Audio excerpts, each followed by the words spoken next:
Kom wees lig saam pastoor Pieter en Tolly Jordaan, Sondag om 1600.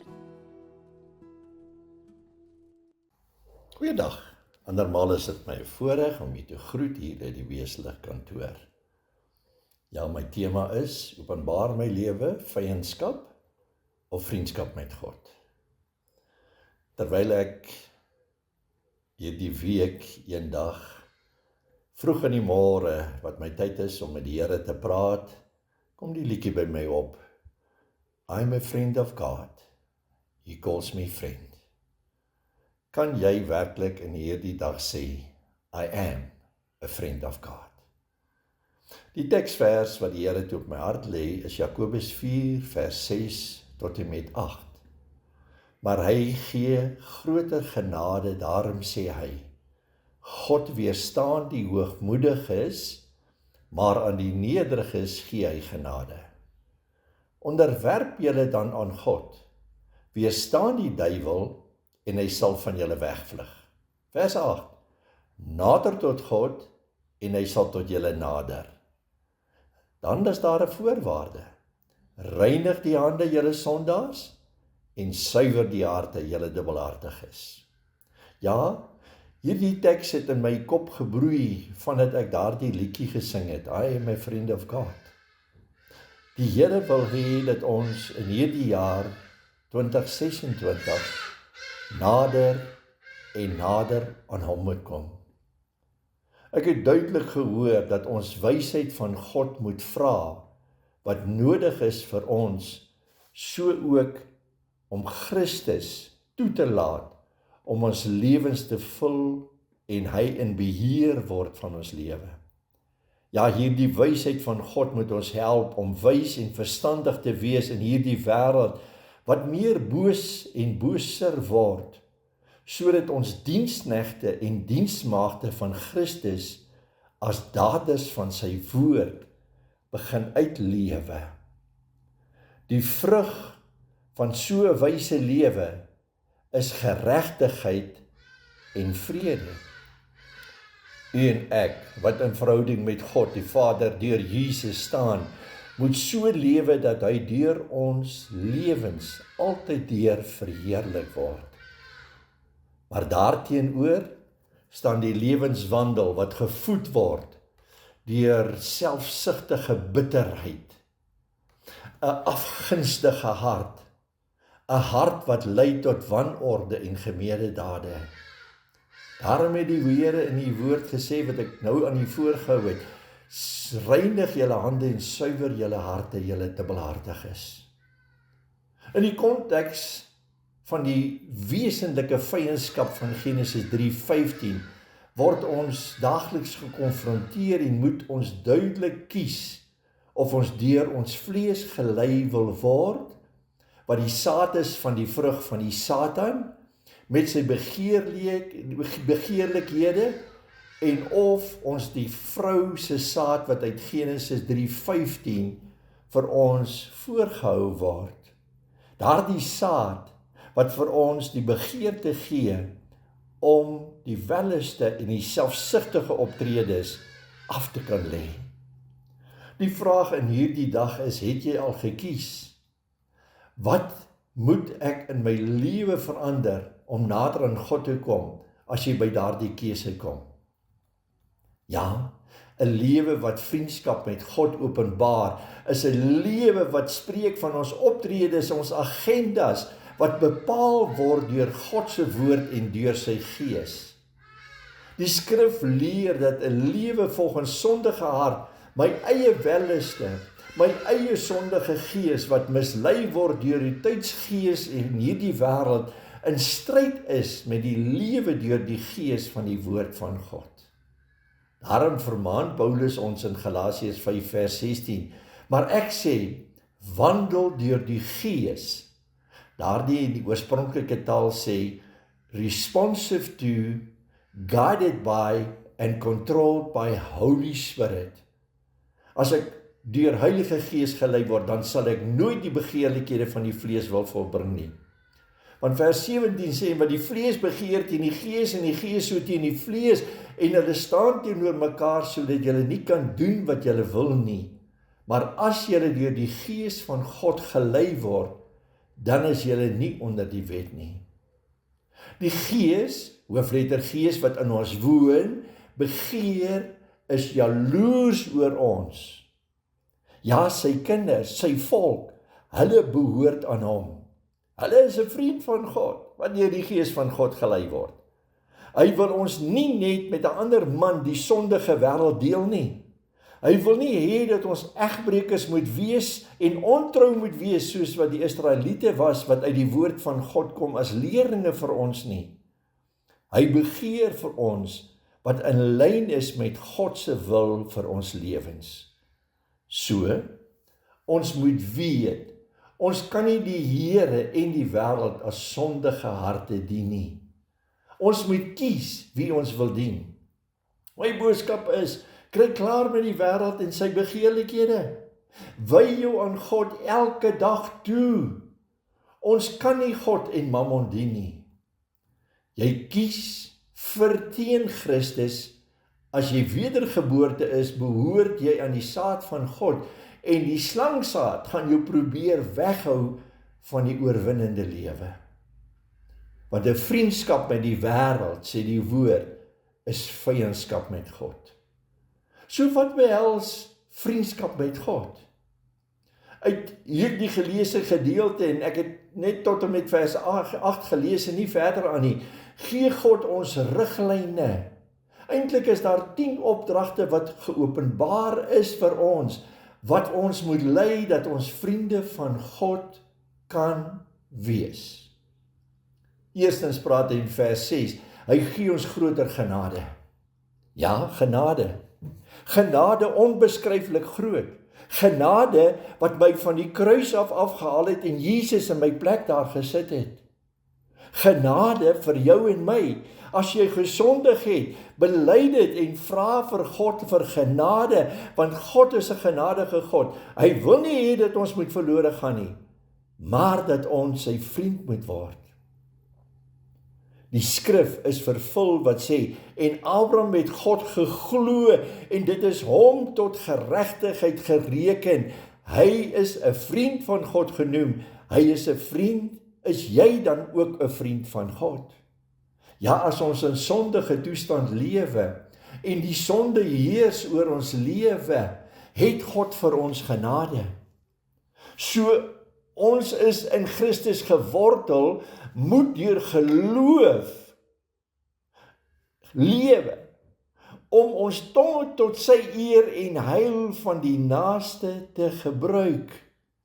Net so moet ons in Christus gewortel wees. In die Here se genade, wees 'n vriend van God en word 'n vyand van hierdie wêreld. Hierdie woorde is vir my so bemoediging en troos vir elke ware kind van God, waar die nederiges is. Vers 6, die B-gedeelte, wat hulle sonde en ellendes ken en laat staan, spesifiek dat ons geneig is tot alle sondes, dat die Here groter en meer genade vir jou en my sal gee. Genoegsame genade om tot die einde toe vriend van God te wees en te bly. Ja, maar dan moet jy kies om hierdie wêreldse gesindhede af te lê en nie dit na te jaag nie. Onthou ook, die genade red ons nie vir die ewigheid nie, maar leer ons om hier en nou vir hom te lewe. Dis beide regverdiging en heiligmaking in Jesus Christus wat vir ons belangrik is. U en ek. Ja, maar alles moet ons aan Christus se genade, wat ons in Christus gewortel het, moet ons 'n vriend van God bly. Ons moet ons onderwerp aan God en die duiwel weerstaan. Dis waarom vers 7 daar is. Onderwerp julle dan, subject to God, en nie om passief te bly nie. Dis 'n volkomme oorgawe, hoe langer, hoe meer ons die Here se koninkryk, sy heerskappy onderdanige nederigheid is, doen ons sy wil. Hierdie woord behels ook vir my en jou. Met wie word jy geassosieer? Word jy geassosieer daar by die dronkpartytjie? Of word jy uitgelig, staan jy uit, word jy geassosieer met 'n kind van die Allerhoogste God? En daarom so die owerste van hierdie wêreld teen te staan. Met wie word jy geassosieer is my vraag. En hoe kan ons die duiwel en sy verleiding deur hierdie wêreld weerstaan? Ook die verleiding om onder mekaar oorlog te voer en te veg. Ook die sondige verleidinge van welste uit die hart.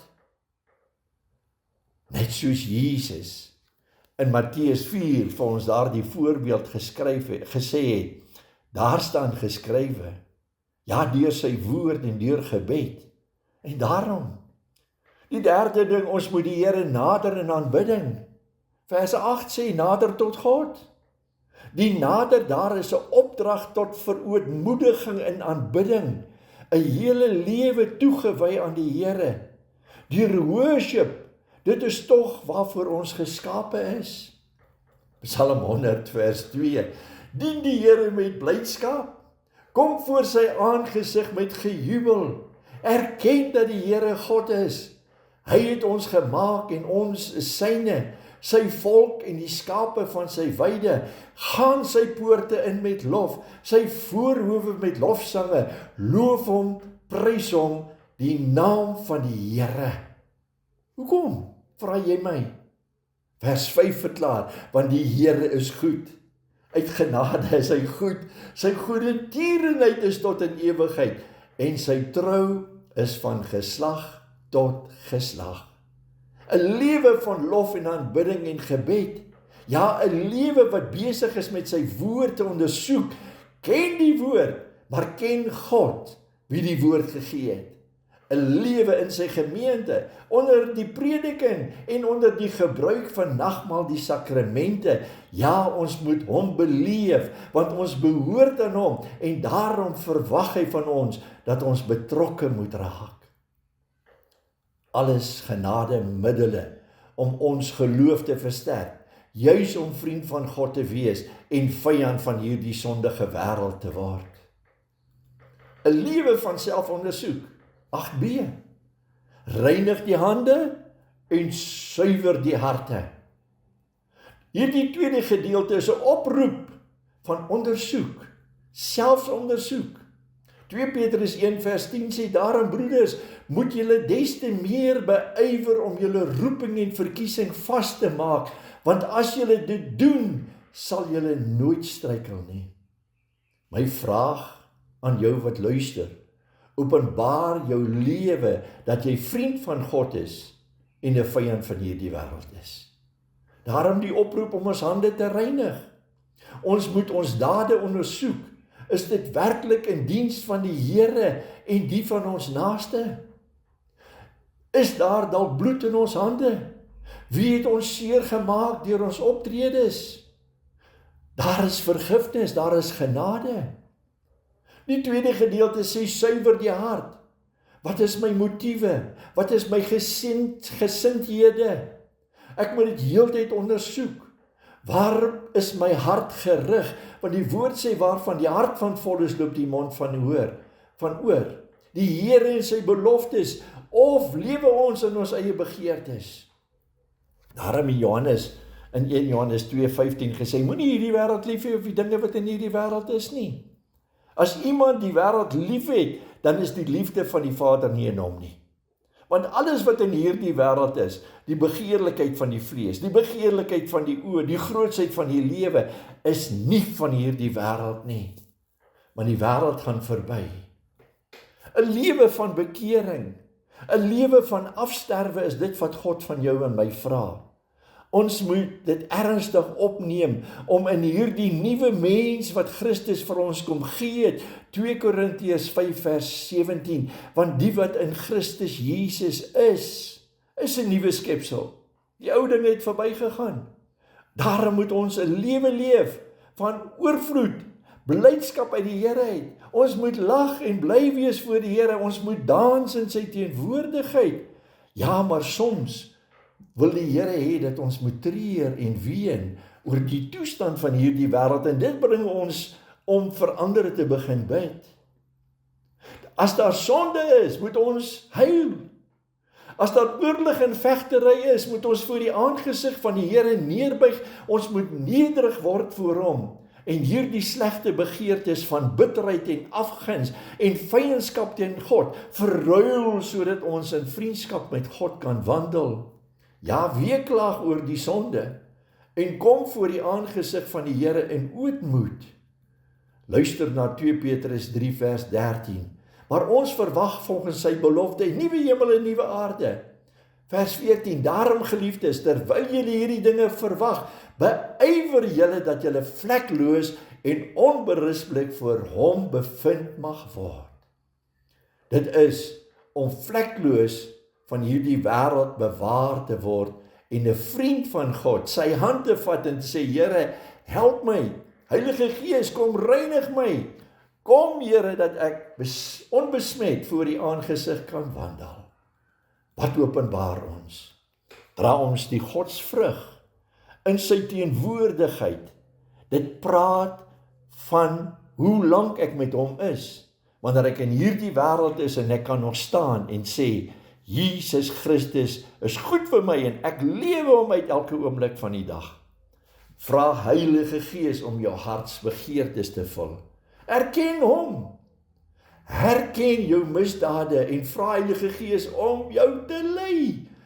Vra Heilige Gees en die bloed van Jesus om jou reinig te was. Vra hom om jou te heilig, elke hartskamer vol te maak, sodat jy, wanneer jy kommunion neem, jy in geregtigheid kan kom en 'n rekord kan skryf in jou lewe. Kom ons vra die Here. Hemelse Vader, U ken ons hart. U weet wie ons is. Daarom wil ek in hierdie dag myself ondersoek. Here, is daar iets by my wat nie van U af is nie? Iets in my lewe wat verhinder dat ek nie in die volle oorwinning van U kan lewe nie. Heilige Gees, ek bely dit. Jesus, vergewe my, help my, rig my op, laat U Gees my lei, want ek kies om 'n vriend van God te kan wees. Lei ons dan in die volle waarheid, laat U waarheid ons heilig. Ons vra dit in die kosbare naam van Jesus Christus. Amen en amen.